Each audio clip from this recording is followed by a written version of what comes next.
Hey everybody, welcome to another episode of Podcast on D-Shot.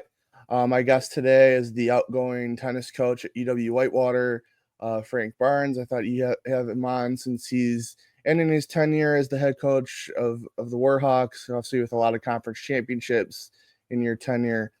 Coach, I want to get started with my first question, which is, how did you know that you wanted to be a coach? And when did that start out right out of college, or when did that start for you? Good question. First of all, thanks for having me on. I've always been a fan of yours. You do a great job with the stuff you're presenting, so glad to be a part of it. I really accidentally got into coaching when I was a tennis player in high school and everything. I really admired my coaches. My dad was a baseball coach, so I do have that kind of background. I knew it'd always be cool to be a coach, but I never really thought that I'd be able to make a living doing that. So the way it all kind of started out is my first job. Well, couple jobs into my work after college, I was an actuary at CUNA Mutual in Madison, Wisconsin, and I had not played tennis since I was about 18 or 19 because I tried out for the Madison team when I was at UW Madison. Didn't make the team, kind of hung it up, and just kind of went on with my college life.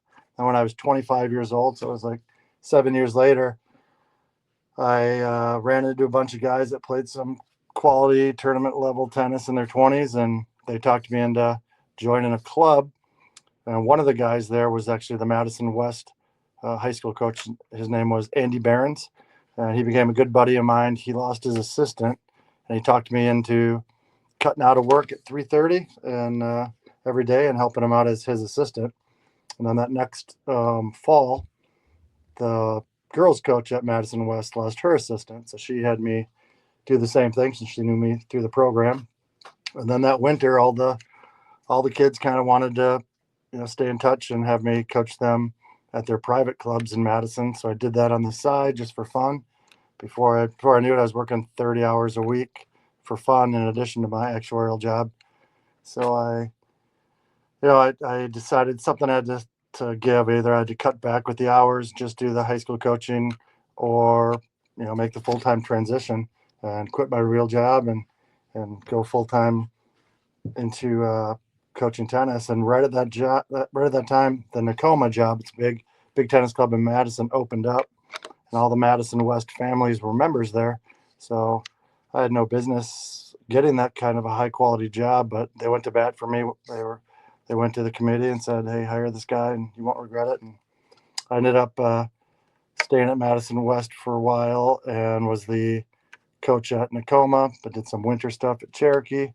So I was able to be a full time coach. And the way I got into Whitewater was about 7 years down the road after that. One of the guys I was coaching, his name is Ted Bradley.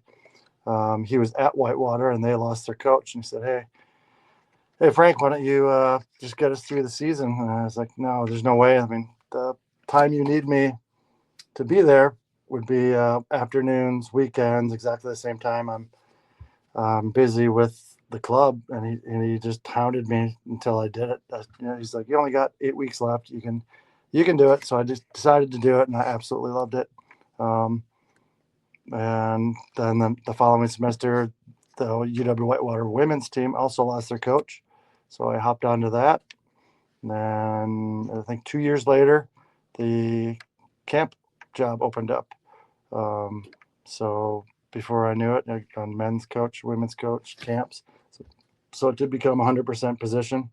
And then I also worked in the camp office, helping all the camps on campus. So it was truly a 100% position here at Whitewater that kind of slowly evolved over time and allowed me to be here 100% with benefits and stuff like that. So turned That's into that's that's kind of cool that it's not like some college job openings where there's all this screening search committee stuff, or it seemed like you were kind of maybe in an interim, and then that led into right. where you were not, or where you've been the last 23 years. Yep, it's just kind of morphed into. I think it's the best job in D3 tennis because of the camps the camps is a huge operation that we run in the summertime. So it allows us to not only fund my position, but our assistant's position. We have some of the best facilities in the nation because of it. So I think the Whitewater men's, women's, and camps job has become definitely one of the top D3 jobs in the nation. You talk about you coach at the high school level, you coach at the club level, you coach at obviously the college level.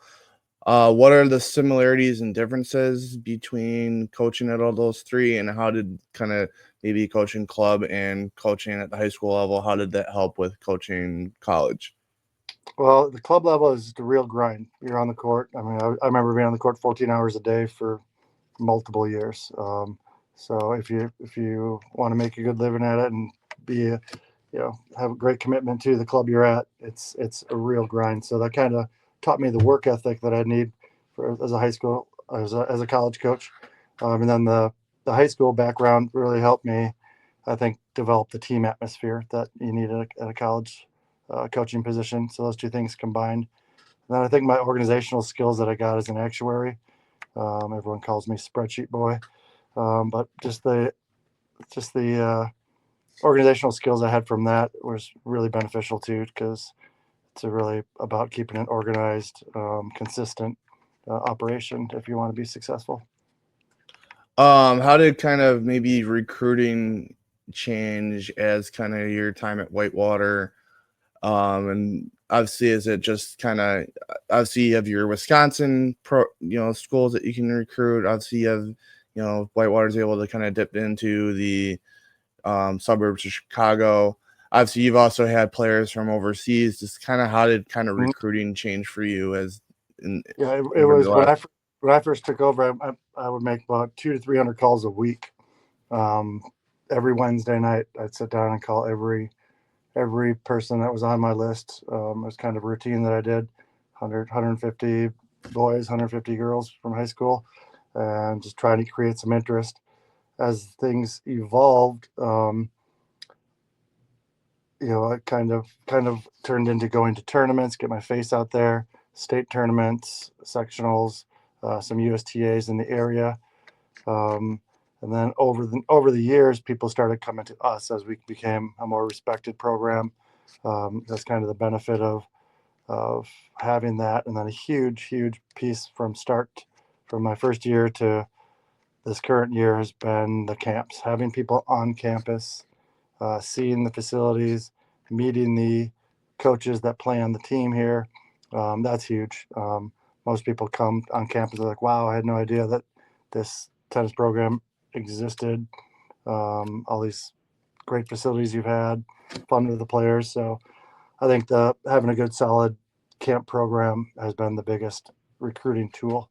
But to answer your question, the biggest change has been people coming to us. And actually, our D1 for our men's program, D1 transfers has been the lifeblood of our success. I think because we do meet a ton of people that come to our camps that end up going playing D1. Either they don't like the culture, or maybe they're sitting on the bench and they remember their years here at camp and remember me recruiting them. Like, wow, maybe I can get more playing time and get a championship experience if I go back and talk to Coach Barnes and see if he still wants me. So we've had many D1 transfers come back for All American careers here at UW-Whitewater. So it's been huge. And then, as you mentioned, the international scene. Typically, we'll have one or two international players that are, you know, at the highest level that you're going to get at D3 playing for us. So that's been huge as well. Um, just your kind of assessment of the high school tennis in the state. Who are the kind of the best programs that over the last X amount of years? Where does Kimberly kind of fit in that? Kimberly kind of has kind of come up a little bit over the last couple of years, both on the guys side and the girls side. Obviously, the guys side back to back state trips. Obviously, they just got the doubles champs from in terms of at the individual meet with Aiden and Colin. Be interesting the next couple of years. Obviously, Colin's back next year. Preston McGinnis is one of their studs. Yep. Hunter Holshoe, that's another one. Girls side, Lee Schreiber is going to be kind of the big one for them this year after they graduated. Gerhold and McCarthy and Veith. Just kind of, what's your thought on kind of the best high Yeah, school? they've got some great indoor programs up there now that have really, you know, done just a tremendous job, and with schools like Kimberly to be able to compete against the Milwaukee's have been you know, been the powerhouse since I arrived 23 years ago. Madison had a surge, and now the northern schools are doing a great job. So it really creates a lot of good interest, not to just assume that schools from Milwaukee are going to win. But right now, Brookfield Central's been doing a great job in the past. Marquette University, Divine Savior, Neenah up north has had a great program. Madison has had Madison West, Middleton, but it's great to see that it's spreading out a little bit more. And that's, I think, the high school coaches are doing a great job, and then the indoor clubs in the wintertime are doing a good job of preparing them for high school. I gotta ask about this story. How did you get Byron Borg's son, and where did that kind of start? Did you have a relationship with his dad prior to getting him at Whitewater for, what was it, 1 or 2 years? Bjorn Borg, Yeah. his son Robin played for me for 2 seasons. He quit halfway through the second season to go back. To be honest with you, he wasn't here for the school, and he was here for the tennis. So he we had to make sure that he was going to class and studying and stuff like that. But after a while, he was like, "Yeah, I've had enough. I had enough of the studying. Had a great career." And he did. He was one of the best players I've ever coached. He was amazing. He was a huge guy. Showed up at 270 pounds. We trimmed him down to 240, but he had some wheels. He definitely had his dad's genes. His dad was known for his speed. Um, but he wasn't the kind of player his dad was. He's completely opposite. His dad was a grinder, and Robin was just a massive serve, huge forehand, but just for a big guy, some of the best hands I've ever seen. So he definitely had some of his dad's talent in there. Um, but it was really, I had no idea what his name was when I got an email from him. It just said Robin as the title. He didn't tell me until I brought it up after admissions called me. They said, "Hey, I think you might have Bjorn Borg's son interested." I'm like, "What?" He's like, "Yeah, that guy that you've been telling us about, because he only addressed himself as Robin, because he didn't want any special treatment. He didn't want, even when he was here. I remember his dad came to visit one time, and we wanted him to hit with the team out at the courts. He's like, "Oh, I don't want a big circus." He brought his dad down to Janesville. They played down there. His dad was really kind enough to come out, watch practices, meet the guys. So we did actually get the chance to meet him and talk to him and all that. But Robin didn't want a circus with him playing on the courts, so we respected that. But he was always like that. He just didn't want the special treatment. So he wanted to. He looked at, the story was that he told me he was going to Mississippi State to look, because they have a bunch of Swedish players there. So they've got a pipeline of Swedish players. So he went there first, and then he was going to Minnesota, University of Minnesota, to check out that place. And on his way, he went through Wisconsin, and just remembered that he really liked Wisconsin, just as a state, as just driving through. So then after he did check out Mississippi State and Minnesota, he realized he wasn't in shape to play D1. So he's like, "Well, if I play D3, I'm going to look at Gustavus, Emory, Santa Cruz. They were the top three back then when he was around. And then I'm going to look at the best school in Wisconsin, because I liked Wisconsin." So that's when he called me up and started talking about possibly playing here. And they said what he liked about us is that I told him that he could be a real difference maker, a real spark plug for our program. And he said the other coaches were, more like, "Oh, you're going to get a chance to play for one of the top programs." So he liked the idea of making a difference and being a real help to us. And he put us on the map. That was probably the start of being able to get nationally ranked players to look at us, because it was a story around tennis. Everyone knew that Bjorn Borg's son was playing at UW-Whitewater. So kind of did catapult us to the next level of recruiting after he was here. Kind of another loaded question. In your 23 years, what were some of those tennis matches that, hey, maybe you'll look at back the most? Maybe, obviously you have like things like maybe third set tie breaks. Just what are some of those tennis matches that you really like look back at? Um, Probably recently we beat Gustavus twice last year, and we've beat them a couple of times in the past. But last year we had never beat them at their place. They play in a really tough bubble in Minnesota. We've never beat them there, so we did that. And then we've never beat them in the playoffs. If we beat them in the past, they always got us back in the playoffs when it really mattered. So when they came to us last year in the playoffs in the NCAA, to be able to get a huge win. Our number one clinched it, and there was a dog pile on his court. That was really fun. And recently, we've been real good rivals with the college in New Jersey. We've got a combined conference, the WIAC versus the NJAC. We combined conferences, and the winner of the West schools, which is the old WIAC schools, which is Whitewater, Stevens Point, Eau Claire, and La Crosse. The winner of the West plays the winner of the East, and that's always since we started that been the college in New Jersey. So we've had many showdowns that always come down to the wire. And this year, Giovanni, our Italian player, clinched it for us. And those clinching moments that send you to NCAAs and any win at NCAAs are always the best. We've had some great matches, a win over WashU with our women's team, and just some key wins at the Midwest Invite in Madison. I remember one time we beat Gustavus there. It was a big celebration there too. So and then all the WIC championships in Madison. That's just a huge scene for the women's team. Every fall to been able to win that 18 years. I can't remember if it's 18 or 19. 18, I believe. 18 years in a row that we've won that. They've all been completely different. Sometimes have to overcome injuries. Sometimes we have to overcome losing 5 seniors from the previous years. This last year, we just lost our number one. We had to redo all the doubles lineups. That was huge. Those are always huge memories for us as well. Kind of the other loaded question would be like, what's your all-time singles lineup at Whitewater? Like, what would be in that, and then what would be in your doubles, and where would the Humphreys and Balkan kind of factor into that?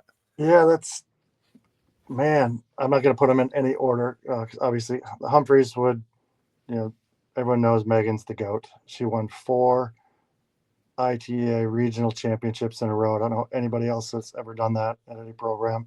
4 All-American singles performances, 2 doubles All-American performances for her. I'm just going to list off a few. I'm not going to go into any order for women. We got to have Gabby Kitchell in there, Megan. Let's see, Calla Schaefer, Alexandra Bayless, Sydney Divalbus was the top number 1 for us. Alex Taliansky. Jillian never played number 1, but she had over 200 wins in her career here. So I'd probably put her in the doubles, all-time doubles lineup. And we've got Cassie Lee, who's currently, she was last year. She was the one that got hurt for us, and now she's hoping to come back after an ACL recovery. So she'll be coming back for her 5th year. Our current number 1 is really good. She finished her season strong. Gracie Ha.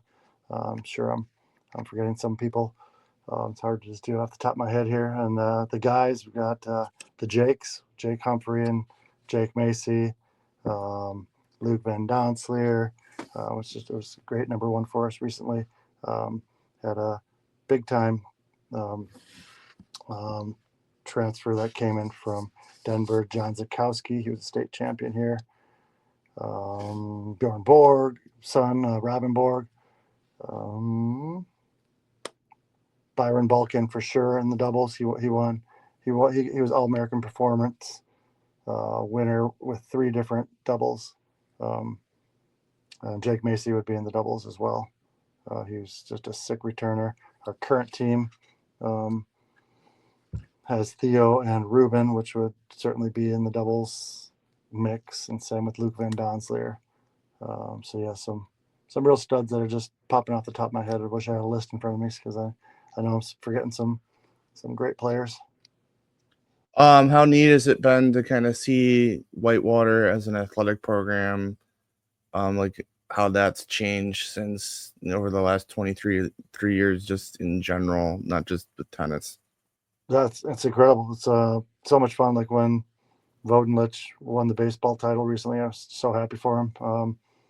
It's his third, I think, for him, but to not get it last year by one round and to get it done the following year, it says a lot about that program and their resiliency and consistency to do that kind of level back to back. The football program is just so great to be able to have. I just love going to watch football games. Baseball, the facility out there is like being in a little minor league park. When I go back and watch baseball games, it's not even like you're on campus.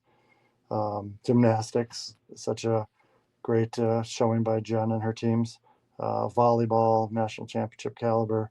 Both basketballs, men and women. What Pat Miller did here before he retired was incredible, and now Wicks is going to keep that going.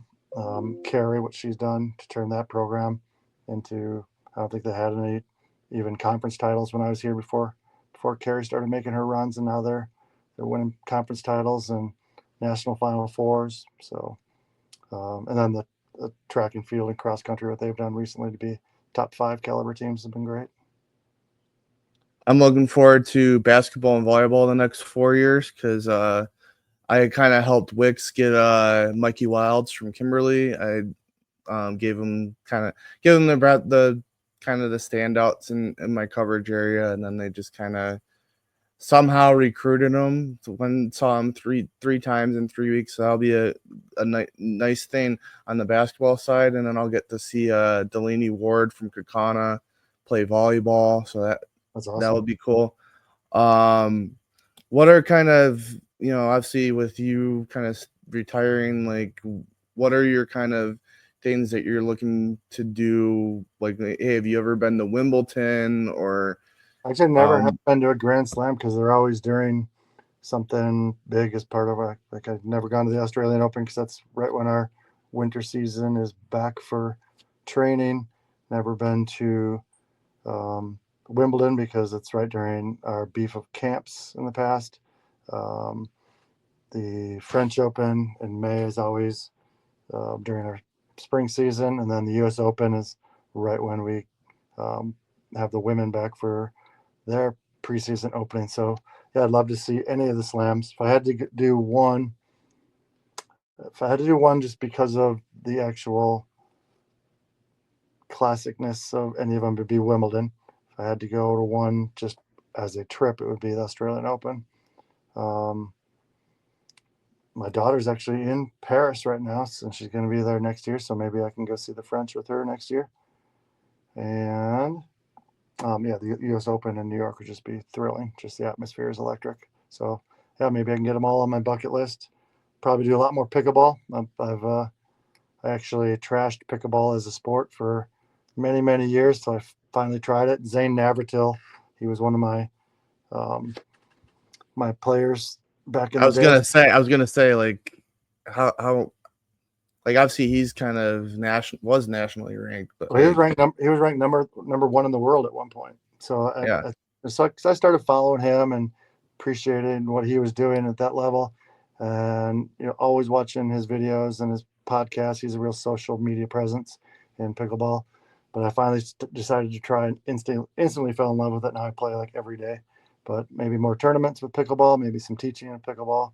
But I'm actually going to still be really busy here at Whitewater as long as the new coach wants me around. I'm willing to be their part-time assistant, stay involved with the team, because obviously I want to see how the recruits that we recruited did and the players that are still here that I recruited. I want to see how they finish off their careers. So I'd like to stick around.